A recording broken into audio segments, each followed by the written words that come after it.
Bonjour à tous, aujourd'hui exercice pour s'entraîner pour le bac spécialité maths 2, première, cette fameuse épreuve anticipée avec un exercice que j'ai construit, il est un peu long pour vraiment une épreuve, hein, ça sera plus court que ça parce qu'il faut mettre un petit peu de fonction, un petit peu de dérivée, un petit peu de suite, peut-être des probas, donc il y a un peu de tout, donc ça serait je pense plus court que ça, mais il est je crois complet pour pouvoir réviser toutes vos produits scalaires sans les équations cartésiennes. Il faut aussi se centrer sur les cartésiennes, mais ça c'est un exercice avec uniquement du produit scalaire. Donc j'y ai mis évidemment des calculs de longueur, des calculs de produit scalaire, hein, vérifier que les angles sont droits. On a 4 points, donc ici je donne les coordonnées de A, B, C, D. On va projeter le point sur BD, donc ça donne ici le point H, et je projette C sur BD, ça donne le point E. Et après, donc les choses classiques, hein, calculer la longueur, hein, quand on projette, par exemple calculer la longueur BE, calculer un cosinus d'angle, utiliser un cercle circonscrit quand on a un triangle rectangle, tout ça, c'est des choses qu'il faut savoir. Et donc, voilà. On va donc corriger tout ça, et ça vous permettra de réviser un petit peu tout ce qu'il y a dans le programme. Alors, pas exactement tout, mais beaucoup de choses. Et juste pour commenter un petit peu, c'est un sujet là, que j'ai fait un peu long. Je pense pas que ce soit vraiment un sujet type, dans le sens où ça peut tomber aussi long que ça. Mais tout ce qu'il y a dedans, évidemment, ça peut être l'objet de questions. Je crois que ça sera des exercices un petit peu plus courts pour mettre un petit peu tout dans ce sujet qui durera 2 heures, dont le QCM. Il va falloir mettre certainement de la dérivation et des suites. Donc je pense un exercice assez court sur le produit scalaire, c'est possible. Mais moins long en tout cas, ça c'est certain que celui-ci. Donc première question, calculer les coordonnées vecteurs A, B, A, B, A, D. Alors ça c'est assez simple. Alors pourquoi je demande ça? Parce que souvent dans un sujet, eh bien, on donne un petit peu des indices, ça va vous aider à partir sur des coordonnées plutôt que des projetés, des choses comme ça pour la question C, par exemple AB scalaire AD. Alors vous connaissez la formule pour déterminer les coordonnées du vecteur AB, on fait coordonnées de B moins celle de A. Donc ici j'ai réécrit, ça fait 8 moins 2, 6, 1 moins 1 moins 2, ça fait 3. Je l'ai mis en vertical. Pour le vecteur AD c'est pareil, 5 moins 2, 3, moins 8, moins 2, moins 8 plus 2, ça fait moins 6. Et on vérifie surtout sur le dessin. C'est important parce qu'on a une figure qui a été donnée. Donc pour aller de A à B, vous voyez qu'ici, on a ce déplacement-là. Donc on se déplace de 1, 2, 3, 4, 5, 6. Donc 6, c'est 1, 2, 3, ça c'est parfait. Ensuite, pour le vecteur AD, pour aller de A à D, on a ce déplacement. Donc 1, 2, 3, 4, 5, 6. Donc moins 6 vertical et horizontal 1, 2, 3. Donc on a bien 3 moins 6, 6, 3. Donc il faut vérifier, c'est important. Donc avec ça, on peut déterminer les longueurs, donc AB et AD. Donc je rappelle la formule. Quand on a, si on veut calculer la longueur AB, on peut passer par la norme du vecteur AB qui utilise les coordonnées du vecteur AB avec ici la racine des deux carrés, donc 36, 6 au carré, plus 3 au carré, 36, plus 9, ce qui me fait racine de 45. Alors, moi j'aime bien simplifier racine carrée, 9 fois 5, donc je peux sortir le 9, ça me fait 3 racines de 5.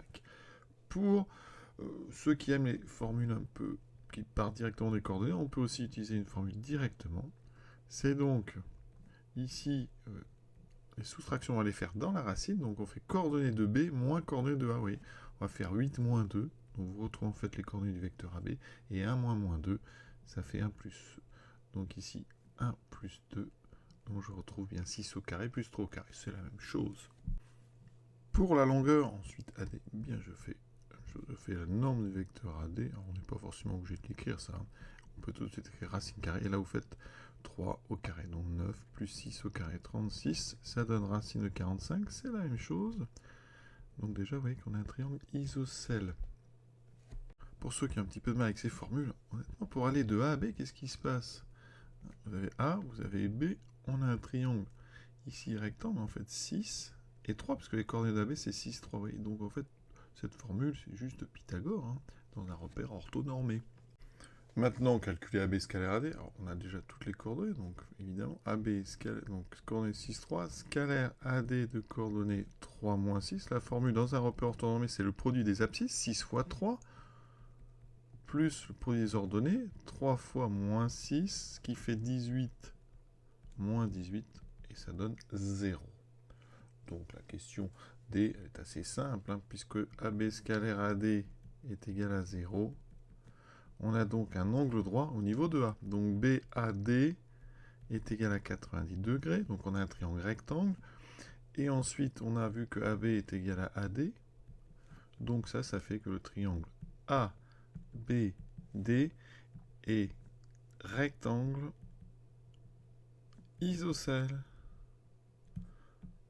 en A. Voilà. Donc sur le dessin, on peut presque faire un petit codage. Ça est égal à ça. Et on a un joli angle droit ici, un de plus. Maintenant, pourquoi est-ce qu'on peut en dire que H est le milieu de BD? Eh bien, ABD, c'est isocèle en A, d'accord? Donc, dans un triangle isocèle, il y a des choses intéressantes.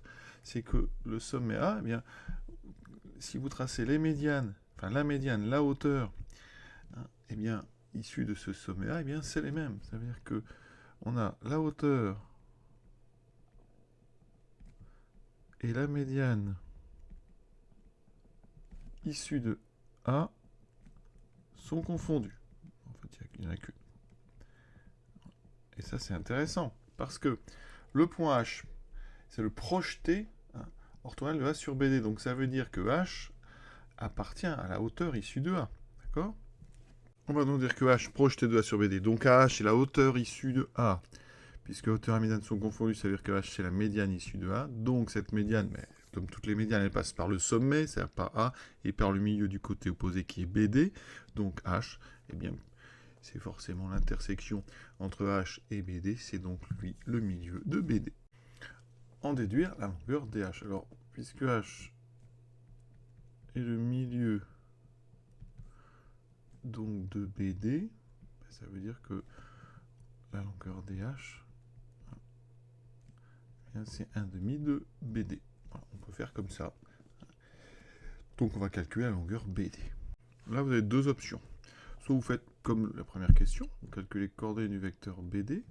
Donc BD, coordonnées de D moins celle de B. Donc 5 moins 8, ça fait moins 3. Moins 8, moins 1, ça fait moins 9. Je vérifie toujours sur le dessin. Donc BD, vous voyez qu'ici, 1, 2, 3, moins 3. 1, 2, 3, 4, 5, 6, 7, 8, 9. Donc c'est bien moins 3, moins 9. Donc je calcule la longueur BD. Ça sera donc norme du vecteur BD, racine de 3 au carré 9 plus 9 au carré 80, qui me fait racine de 90. Donc ça, eh bien, ça fait 9 fois 1. On peut sortir des choses, hein. Ça fait donc 9 fois 10. Donc je sors 3 racines de 10. Donc voilà, 3 racines de 10. Donc, DH, c'est 3,5 de racine de 10, la moitié de ceci. Autre méthode, vous auriez pu aussi utiliser le fait que ABD est rectangle en A. Donc ici, alors on utilise Pythagore, hein. On a vu qu'il y avait 3 racines de 5 ici, 3 racines de 5 ici, donc vous pouvez facilement calculer la longueur BD, parce que BD carré, ça sera la somme des deux carrés. Le carré de 3 racines de 5, comme ça fait racine de 45, ça fait 45. Plus 45, ça fait 90, donc on trouve bien BD égale racine de 90. Voilà. Autre façon, alors ça c'est vraiment pour ceux qui connaissent bien certaines propriétés, dans un carré, quand on a un carré de côté A, eh bien la diagonale fait racine de 2 fois A. Ça veut dire qu'on avait trouvé ici 3 racines de 5, hein, donc BD, hein, on aurait pu dire, alors c'est vraiment pas comme ça que la plupart des font, c'est un peu compliqué, mais on multiplie racine de 2 par en fait la longueur AB, donc fois 3 racines de 5, et vous voyez qu'on trouve 3 racines de 10. C'est une autre façon de le faire. Je pense évidemment, hein, tout le monde va faire avec les coordonnées de BD, moins 3, moins 9. Alors, chose que je vais exploiter un peu plus loin dans le sujet, c'est que dans un triangle rectangle, et ça en reparlerait vraiment plus tard, eh bien, le milieu de l'hypoténuse, eh bien, c'est le centre du cercle circonscrit. Donc je vais tracer ce cercle, vous voyez, ça veut dire que eh bien, on va pouvoir utiliser le fait que la longueur H est égale à la longueur DH est égale à la longueur BD. Vous voyez, dans la suite du sujet, eh bien, on va essayer de montrer que le point C, lui aussi, est sur ce cercle. Voilà. Donc ça, c'est pour un peu plus tard. Tout d'abord, on va s'intéresser au point E maintenant. Calculer les coordonnées des vecteurs BC et BD. Donc c'est comme tout à l'heure, ça c'est pour indiquer donc, aux élèves qu'on va procéder, qu'on va calculer BC et BD avec les coordonnées. Donc BC, on fait comme d'habitude, coordonnées de C moins celle de B. Donc 11 moins 8, 3, moins 2, moins 1, moins 3. On vérifie sur le dessin. Pour les deux C, de B à C, c'est bien 3, moins 3. Ensuite, BD, on a donc coordonnées de D moins B, 5, moins 8, moins 3, moins 8, moins 1, moins 9. Et on vérifie pour les deux B à D, moins 3, moins 9, c'est parfait. Question B, très simple, on calcule le produit scalaire, donc je le fais directement ici. Ceci, donc ça me fera produit dx, donc xx' plus y', ça fait 3 fois moins 3, plus moins 3 fois moins 9, ça me donne moins 9, moins ça fait plus 27, 27 moins 9, ça fait 18. Donc, ici, hein, BC scalaire BD est égal à 18. On le note et on continue. On demande maintenant la longueur BC. Bon, bah, on a les coordonnées de B et C, on fait comme on fait depuis le début. BC, c'est donc la racine carrée de 3 au carré 9 plus moins 3 au carré 9. Racine de 18. Si vous voulez, on peut simplifier. Comme 18, c'est 9 fois 2, il y a un 3 qui va sortir. 3 racine de 2. En déduire la longueur BE, puis le cosinus de CBE. Donc ici, on vous demande la longueur qui est donc ici. Et ensuite, le cosinus de l'angle qui est ici. Alors, qu'est-ce que ça a à faire avec notre produit scalaire BC-BD? Parce qu'on nous dit en déduire. Donc, ça veut dire qu'il faut utiliser ce produit scalaire. Alors, le produit scalaire, je vais le représenter. BC scalaire BD, on a trouvé 18. Alors, c'est un nombre positif. Hein. Ça veut dire deux choses. D'abord, c'est un angle aigu. Normal, on est dans un triangle. Et ça veut dire qu'en projetant C sur BD, ben, le projeté, donc c'est E, ça veut dire que BE et BD sont dans le même sens. Ça, c'est plein de choses. Mais ça va nous inviter à faire un produit scalaire en utilisant le projeté. Donc BC scalaire BD, autre façon de le calculer. Si on veut le calculer avec un produit, donc ici scalaire, ça va donner quoi avec le projeté? Donc on projette. Donc ici, alors BC, BD, hein, souvent on projette le deuxième sur le premier, donc on peut mettre comme ça. On peut inverser l'ordre dans le produit scalaire, ce qu'on appelle commutatif. L'ordre importe peu. Donc BD scalaire BC. Donc ici, on projette. Donc C sur... Donc ici, ça sera le segment BD. Ça va nous donner un produit scalaire, en fait, BD scalaire BE. Mais BD et BE sont collinaires de même sens. Donc c'est le produit des longueurs BD fois BE. Et donc, l'avantage, c'est que je connais BD et je cherche BE. Et je sais que ce produit scalaire, on a dit, il valait 18. Donc, je viens de trouver BE, parce que BE, ça va faire 18 sur BD. Donc, 18 divisé par... Donc, BD, on l'a dit, hein, c'était tout à l'heure 3 racines de 10. Donc, 18 sur 3 racines de 10, ce qui me fait 6 sur racine de 10. Donc, ceux qui n'aiment pas les racines de demi-hauteur, et bien on multiplie en haut et en bas par racine de 10. Alors ici, c'est pas très utile. Alors, souvent, dans ces exercices, on ne le fait pas. Mais ça fera 6 racines de 6 sur 10. Donc en simplifiant par 2, 3 racines de 10 sur 5. Maintenant, le cosinus. Eh bien, on va calculer le produit scalaire d'une troisième façon. Moi, j'aime bien cet exercice parce que là, on a une première façon avec les coordonnées, ensuite avec le projeté et maintenant avec le cosinus. Et oui, BC scalaire BD, c'est aussi la longueur BC fois longueur BD fois le cosinus de l'angle qui est en B, c'est-à-dire l'angle CBE. Le voici. Et justement, on vient de calculer BC, on vient de calculer BD. Et ça, on sait que ça fait 18. Donc, eh bien, le cosinus de CBE, il vaut le produit scalaire 18 sur le produit des longueurs BC, BD.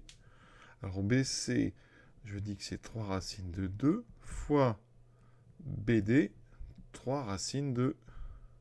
3 racines de... 10. Voilà. D'ailleurs, vous remarquez que BE, hein, d'après ce que je viens de dire, ici, c'est 3 racines sur 5. C'est un cinquième de BD. Ça, j'aurais pu peut-être faire une question sympa avec ça. Alors, je vais vérifier si je fais... on va faire ceci, regardez. Un premier cercle. Voilà. Ensuite, je fais un deuxième. Est-ce qu'on arrivera au bout? Si j'en fais 5, normalement... Ah oui, vous voyez, j'ai coupé en 5. Donc, BE, c'est bien un cinquième de BD. C'est assez joli, ça.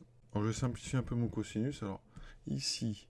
Donc 18 sur 3, ça fait 6. Et on a un autre 3, donc 18 sur 9, ça fait 2. Sur racine de...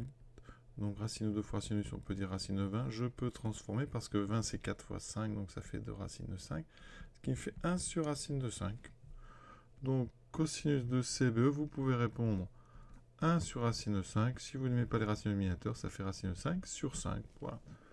Une question assez sympa et je trouve très complète. Il faut savoir faire ça. Troisième partie, donc première question, déterminer les coordonnées de H. Alors H, rappelons-nous, H est le milieu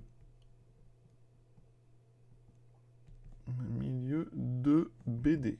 On l'a démontré avec notre triangle qui était isocèle. Donc ça veut dire que XH, c'est les coordonnées de B plus celles de D. Donc ça fait 8 plus 5 sur 2, 13 demi. Et YH, c'est donc, alors B c'est 1, plus moins 8 sur 2, ce qui me fait donc moins 7 demi. Donc le point H a pour coordonnées 13 demi, moins 7 demi. Vérifions ça quand même. Donc 6,5, voilà, 13,5. 13,5 ça fait 6,5, et là, moins 3,5, donc c'est bon.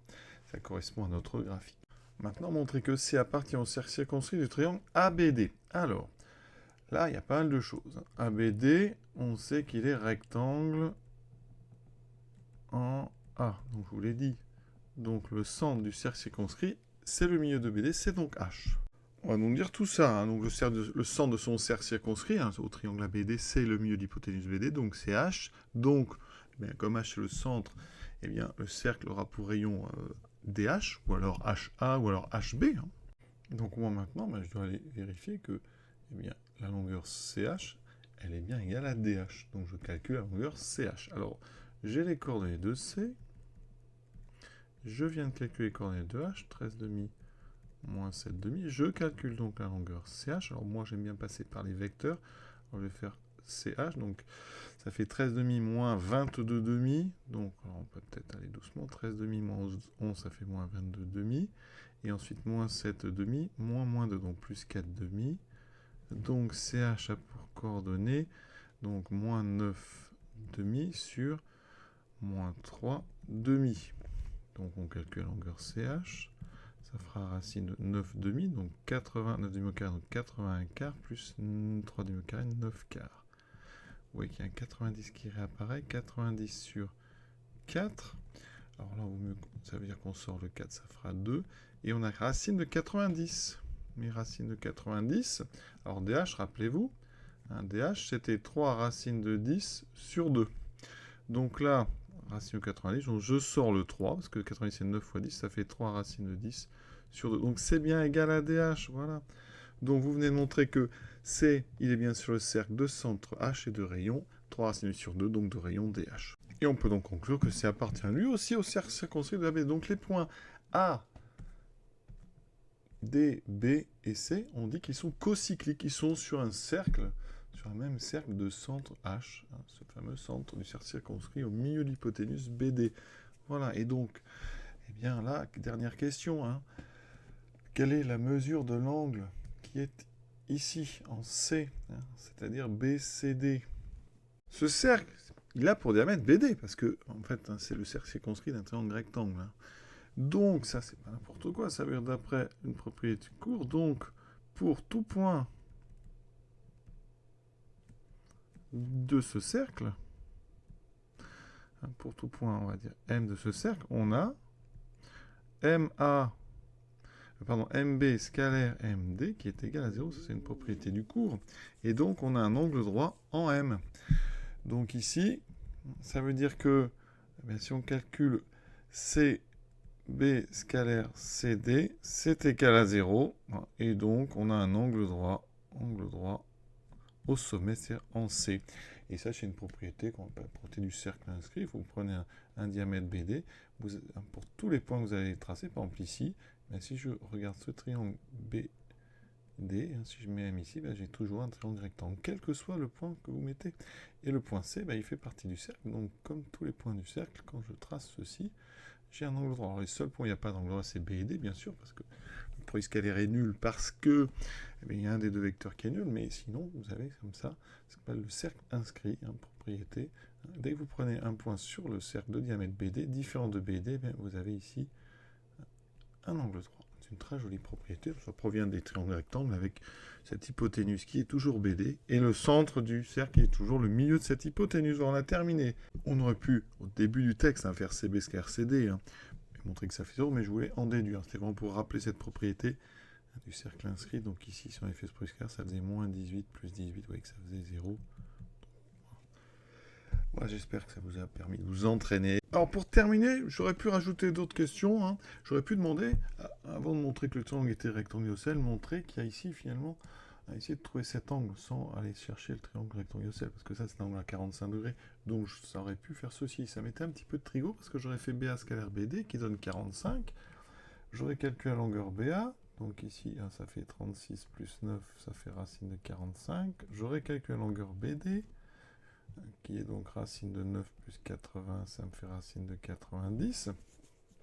Et là, j'aurais utilisé un BA scalaire BD avec la formule des cosinus. Ça m'aurait donné BA fois BD fois le cosinus que je cherche, c'est-à-dire le cosinus ABD. Et donc tout ça aurait donné 45. Et regardez ce que ça donne. Cosinus ABD, ça ferait donc 45 sur la longueur BA, donc racine de 45, fois racine de 90. Et là, il y a plein de choses qui se simplifient parce que, regardez, 90, c'est 2 fois 45, donc ça fait racine de 45. Et les deux racines de 45 se mettent ensemble pour faire 45, et donc en simplifiant, tout ça disparaît. Il me restait 1 sur racine 2. Je multiplie en bas par racine 2, ça me fait racine 2 sur 2. Et ça, eh bien, ça me fait un petit peu de trigo parce que ça veut dire que ABD valait 45 degrés. Donc voilà une amélioration, plutôt une question supplémentaire qu'on aurait pu faire. Évidemment, il ne faut pas demander avant de montrer que c'est un triangle rectangle isocèle, parce que dans un rectangle isocèle, on a toujours 45 degrés sur les deux ici. Donc il faut choisir l'un ou l'autre, mais c'est bien, je voulais vous montrer ça, parce que ça peut être une question ici. Les angles que vous devez connaître donc avec le chapitre de trigo, c'est 45 degrés. Avec son cosinus racine sur 2, vous pouvez avoir pi sur 3, c'est-à-dire 60 degrés, avec un cosinus, donc 60 degrés. Alors, je vais vous montrer le cercle trigo, mais 60 degrés, c'est assez haut. Donc on a un cosinus qui fait un demi. Vous avez 45 degrés racine sur 2, et pour le 30 degrés, c'est du racine 3 sur 2. À connaître, à bientôt.